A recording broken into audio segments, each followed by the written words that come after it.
이번에는 IT 트렌드를 소개해드리는 스마트 라이프 시간입니다. 오늘은 지난 2월 말에 열린 세계 최대 모바일 박람회 MWC 19에 대해 얘기 나눠보겠습니다. IT 칼럼니스트 이효은 씨 나와 계십니다. 안녕하세요. 안녕하세요. 네, 자 MWC 19 이번엔 정말 전에보다 더 많이 주목을 받았던 것 같습니다. 어떤 차이가 있었나요? 가장 큰 차이라면 일단 이름이 바뀌었습니다. 네. 원래 이 MWC가 모바일 월드 콩그레스 약자잖아요. 예. 이걸 줄여서 MWC라고 했던 건데 이젠 아예 이름을 MWC로 바꿨습니다. 예전에 럭키 금성이 LG가 된 것과 굉장히 비슷하죠. 네. 바꾼 김에 이 뒤에 붙는 숫자도 줄였는데요. 2019를 줄여서 그냥 19라고만 씁니다. 예. 그래서 전에는 이제 20세기와 구분을 해야 되니까 다 이 숫자 4개를 붙여서 썼었거든요. 근데 이제는 뭐 그럴 필요 없다라는 확신이 좀 섰나 봅니다. 한국에서는 이걸 어떻게 읽어야 하나 싶었는데 그걸 MWC 19라고 읽는 분도 계시고요. 예. MWC 19라고 읽는 분도 계시더라고요. 네. 그리고 또 이제 그냥 모바일 월드컵 콩그레스 2019다라고 계속 얘기하시는 분들도 계시고요. 네, 저는 MWC 19가 좀 더 읽기 편한 것 네. 같은데요.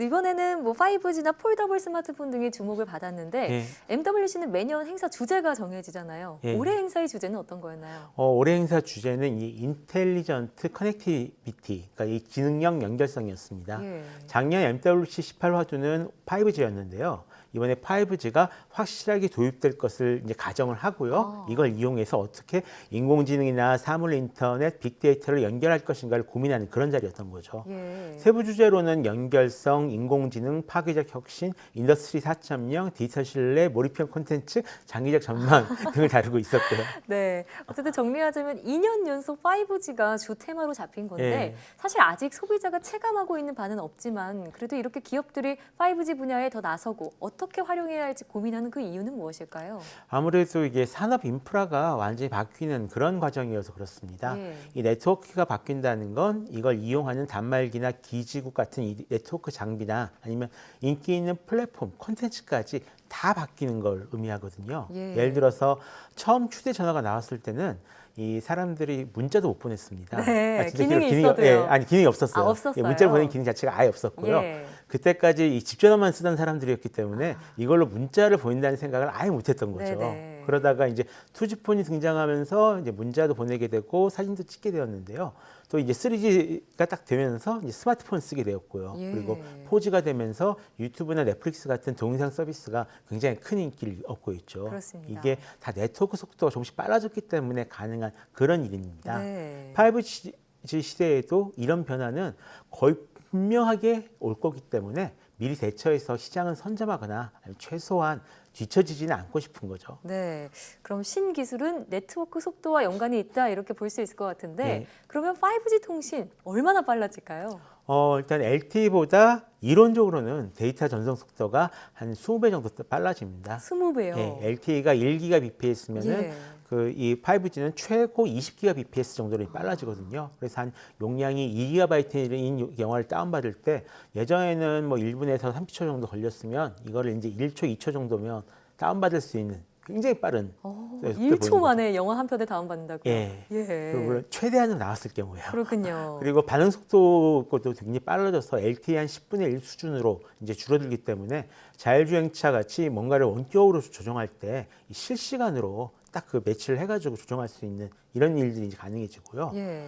또 하나 이제 연결성이 굉장히 좋아졌습니다. 기존의 LTE는 이 1제곱킬로미터 안에 한 10만 개 정도의 기기를 동시에 연결할 수 있는 게 한계였거든요. 지금 근데 이거를 한 10배만 100만 개 정도를 동시에 연결해서 사물 인터넷 시대가 와도 아무런 문제가 없도록 지금 준비를 하고 있는 상황입니다. 예, 이 5G에 누가 발빠르게 대처하느냐에 따라 시장의 판도가 바뀌는 만큼 예. 정말 통신사들의 전쟁이 예고되고 있다 이렇게 봐도 될 것 같은데요. 예. 자, 그런데 시대의 흐름을 따라가지 못하는 기업들은 뒤처질 수도 있을 것 같아요. 이게 잔인하게 얘기하면 정말로 그렇습니다. 네. 예전에 모토로라 같은 경우는 굉장히 유명한 기업이었거든요. 예. 근데 3G 시대에 폰을 늦게 내놨다는 이유 하나 때문에 망가졌어요. 네. 그다음에 이 노키아라는 세계 1위를 차지하고 있던 폰 기업도 있었는데요. 이 스마트폰 시대에 제대로 또 대응을 못해서 역시 망했죠. 예. 둘 다 정말 예전에는 정말로 큰 인기를 누리던 회사였거든요. 맞습니다. 하지만 세계 1위가 무너지는 것도 순식간에 일어나는 게 이쪽 사정입니다. 예. 다른 한편으로는 또 우리가 잘하지 못한 분야에서 치고 나갈 기회이기도 한데요. 사실 한국 인터넷 속도가 세계적으로 굉장히 유명하긴 합니다. 제일 빠르죠. 근데 예. 막상 쓰는 플랫폼을 보면 대부분 다 페이스북이나 구글, 유튜브 같은 해외 플랫폼이 훨씬 인기가 많죠. 예. 거기에다가 네트워크 장비 같은 경우도 이 외국 회사 장비가 대부분이거든요. 그러니까 굳이 따지자면 제주는 우리가 넘고 돈은 외국 회사들이 가져가는 지금 이런 상황인 건데요. 5G 준비를 얼마나 잘하는가에 따라서 이런 판이 바뀔 가능성이 있습니다. 네. 그러니까 마치 어떤 배수의 진을 친 느낌으로 뛰어다니는 회사들이 있는 거죠. 그렇군요. 사실 저도 모토로라를 썼던 소비자로서 좀 안타까운데 그만큼 산업 인프라가 워낙 빨리 바뀌고 있다는 뜻이겠죠.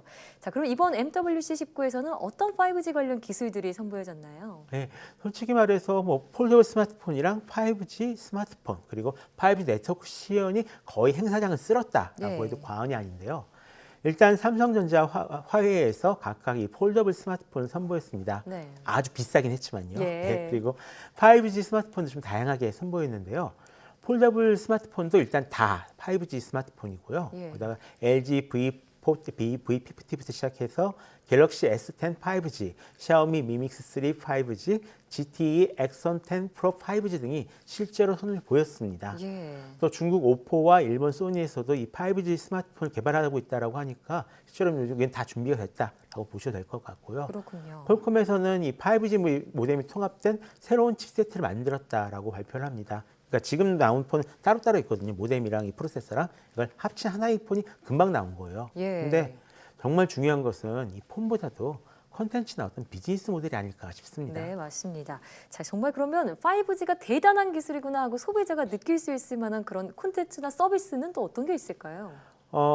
예를 한번 들어볼까요? 예. 그 노키아에서는 이번에 MWC19에서 개봉 예정인 영화 이제 스파이더맨 파 프롬 홈을 소재로 만든 이 VR 게임이 있거든요. 예. 이걸 미리 체험할 수 있도록 했습니다. 오. 재미있는 것은 보통 이제 VR 하면 혼자 쓰잖아요. 네. 근데 이거는 여럿이서 VR을 쓰고 같은 공간에서 즐길 수 있는 그런 가상현실 게임이란 거예요. 오, 예. 이거를 5G 시대에서는 이런 게임을 실시간으로 즐길 수 있다라고 이제 우리한테 딱 보여준 거죠. 예. 그 밖에 5G 네트워크와 연결된 다양한 로봇들도 좀 선보였는데요.